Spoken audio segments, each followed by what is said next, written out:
Genius Residential and Commercial, 28 spacious flats, 10 shop and 10 offices. A big one separate space for bank or departmental store with 4,000 square feet area. Amenities: spacious flat with all modern amenities, ample car parking space, branded lifts, attractive entrance lobby, rainwater harvesting, earthquake resistance RCC structure. Address: opposite State Bank of India, Old Mumbai Pune Highway, near to Khopoli bus stand, 3 km away from Khopoli railway station. Book your own dream house in your budget.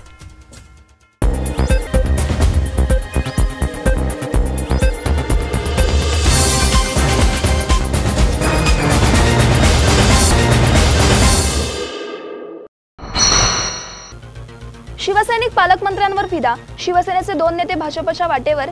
माजी आमदार देवेंद्र साटम यांची उमेदवारी संकटात. रवींद्र चव्हाण यांनी रायगडच्या पालकमंत्री पदाची धुरा हाती घेतल्यापासून जिल्ह्याचे राजकीय रंग बदलू लागलेत. कर्जत नगर परिषदेचा राष्ट्रवादीचा किल्ला उद्ध्वस्त केल्यानंतर कर्जत तालुक्यातील शिवसैनिकही चव्हाण यांच्यावर फिदा असल्याची चर्चा सुरू असून शिवसेनेचे 2 मोठे नेते भाजपच्या वाटेवर असल्याचे खात्रीलायक वृत्त आहे. माजी आमदार देवेंद्र साटम यांचा पत्ता कट करून शिवसेनेतून येणाऱ्या नेत्याला विधानसभेची उमेदवारी दिली जाण्याची जोरदार चर्चाही सुरू आहे. वर्षभरापूर्वी भाजपात दाखल होऊनही अपेक्षित यश न मिळाल्याने भाजपचे वरिष्ठ नेते माजी आमदार देवेंद्र साटम यांच्यावर नाराज असल्याचे कळते. त्यामुळे येत्या निवडणुकीत देवेंद्र साटम यांचा पत्ता कट होणार असल्याचे बोलले जाते. कर्जत खालापूर विधानसभा मतदारसंघ एका वेळी शिवसेनेचा बालेकिल्ला होता. मात्र 2019च्या विधानसभा निवडणुकीत हे चित्र पालटले. मोठ्या प्रमाणात कामे करूनही साटम यांना पराभवाचा झटका बसला. 2004च्या निवडणुकीत साटम यांनी वचपा काढत सुरेश लाड यांना चितपट केले. 2009 पासून लाड यांनी कर्जतवर आपले वर्चस्व प्रस्थापित केले. तसेच खोपोली, कर्जत, माथेरान नगर परिषदांसह ग्रामीण भागात नातीगोती आणि कामाच्या जोरावर राष्ट्रवादीचे अस्तित्व निर्माण केले. 2014 मध्येही लाड यांनी वर्चस्व राखले. मात्र त्यानंतर खोपोली वगळता माथेरान आणि आता कर्जत नगर परिषद निवडणुकीत आमदार सुरेश लाड यांना अपयश आले. कर्जत नगर परिषदेचा विचार करता एकट्या सेनेला यश मिळवणे शक्य नव्हते. त्यामुळे नाराजी असूनही अखेरच्या क्षणी युती झाली.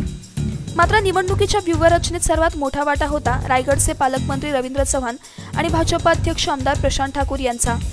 त्यांनी योग्य नियोजन करून राष्ट्रवादीला जोरदार हादरा दिला. पालकमंत्री रवींद्र चव्हाण आणि भाजपचे जिल्हाध्यक्ष आमदार प्रशांत ठाकूर यांना जिल्ह्यात कोणत्याही परिस्थितीत किमान 3 आमदार निवडून आणायचे आहेत. त्यासाठी कोणतीही राजकीय खेळी केली जाईल. कर्जत नगर परिषदेच्या निवडणुकीत सेना भाजप आरपीआय युतीला यश आले असले तरी येथील सेनेचे नेते पालकमंत्र्यांवर फिदा असल्याचे कळते. या 2 बड्या नेत्यांना भाजपात खेळण्यासाठी भाजपकडून प्रयत्न सुरू असल्याचे कळते.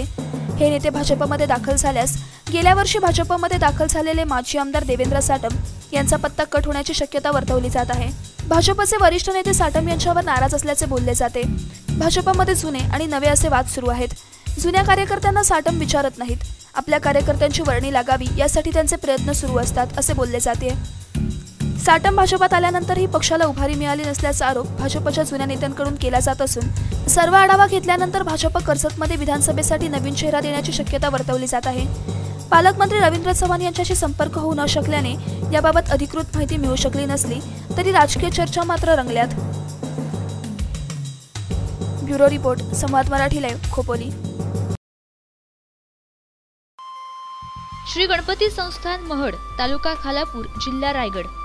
श्री वरदविनायकाच्या भक्तांसाठी भक्त निवासाची सोय, स्वच्छता आणि 24 तास गरम पाणी, सीसीटीव्हीची नजर. आगाऊ नोंदणीसाठी संपर्क करा 021 92 26 69 12 72 76 47 38 54.